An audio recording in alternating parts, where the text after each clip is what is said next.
Hi everyone. Today we go with the boot sequence. There are so many uh, queries and questions related to the boot sequence arising in the mind of the computer applicant. Sometimes people only follow the pose of the timing.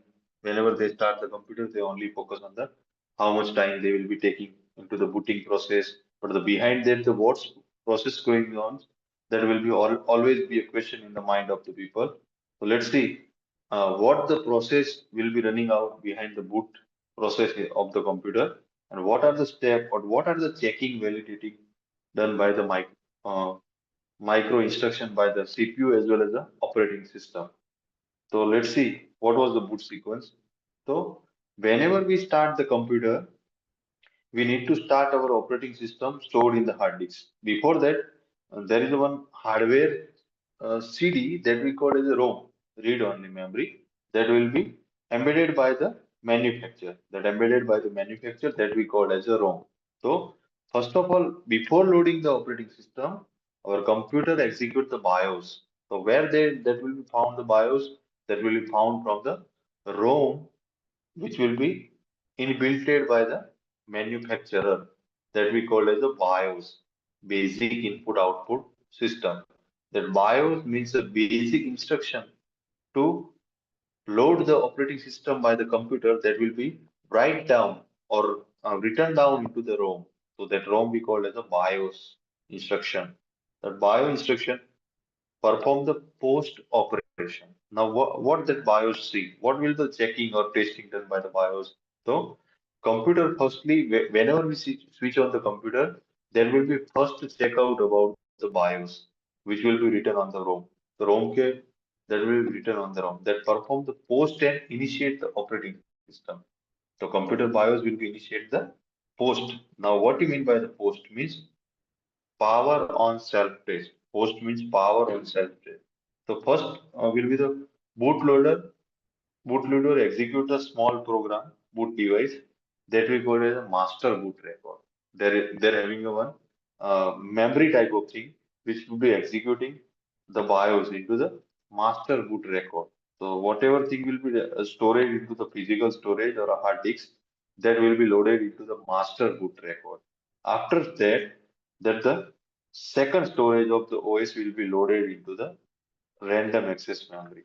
So there are different type of bootloader are there into the different operating system. Boot MGR, Linux loader, NT loader. These all are the different type of loader which will be load the operating system part into the system. For the multi-boot system, if you have a multi-boot system, means you are using a multiple operating system. That the time you have to first install the Windows. Always you must prefer the Windows first, because the Windows, the monopoly is that that thing that the Windows only occupy the first place into the any OS world. Windows only occupy the first place into the OS world. So that are the basic thing about the assumption of the Windows. So never try to the other OS firstly before the Windows.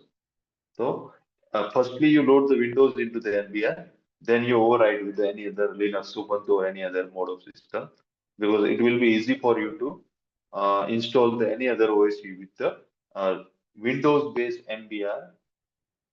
Then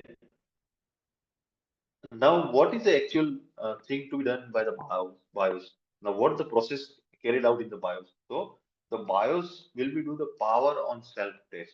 What the BIOS will do? Power on the self-test means BIOS. This post-test will be carried out by the our BIOS, that there every part of the hard, every part of the our motherboard or every part of the our computer system are working properly or not. That will be checked into the BIOS post test. Test that the computer makes sure all the hardware is working properly. Means they are sending signal to the every part of into the send signal to the random access memory, send signal to the CPU, send signal to the CU, send signal to the data bus. Each and every parts are working properly or not. That will be checked out with the help of power on self test. After the completion of post test, if any error will be found or any error will be encountered during the post test, So that will be giving a single beep or the multiple beep sound. If your OS is if your post is a successful, your BIOS is loaded, it is successful, your RAM is working successful, all your hardware is working successfully, then it will be giving a sign of single beep. Or sometimes they giving the color code of the light. So these both are the different thing. So they are working on this color scheme code or this beep code into the power self test. If sometimes your computer will be going with a multiple beep, it means that some of the hardware failure or some machinery failure will be there into your system. So that time OS will be not properly loaded into your system. So these are the sign of power on self test. So there, every time your computer takes some time to load or your operating system whenever you do the booting process or whenever you do the reboot process. So now, what are the things will be checked into the power test cell? So first they check the power supply. Is your all the parts getting a power supply or not? Your CPU is working properly. Your CMOS cell is working properly. Memory interface is a proper. Your IO bus interface is proper. So these are the checking will be done by the post test, power on cell test by the BIOS. If all the things are working okay, then the secondary work they are loaded the OS kernel into the random access memory. Now, failure of the any test return irregular post through a beep code. If you have a speaker or if you have a sound into your system, that will be give through the beep code into the multiple times, or there may be a variation based on the manufacturer BIOS. The whatever manufacturer hardware will be given by the beep sound specific to the BIOS. That depend on the BIOS what type of code they are generating. That will be indicating to the your that your system is working properly or not. Now, thank you. These are the process of BIOS. Now, two more thing will be remaining is the cold boot and warm boot. What do you mean by the cold boot? Cold boot means we are regularly starting our system, then shut down. We are again restarting starting our computer. That is a cold boot. Now, what is a warm boot? Your system is already working, but whenever you want to, you need to restart into middle of the working system. So that we call as a warm boot. So these are the two terms related to the booting process. Cold boot is a regular boot, which power on the system, then regularly booting the OS, BIOS. These all are the regular process we call as a cold boot, means regular boot.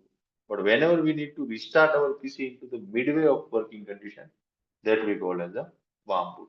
So these are the smaller thing about the booting process, and these are thing about the post power on self test. They are just checking off a hardware.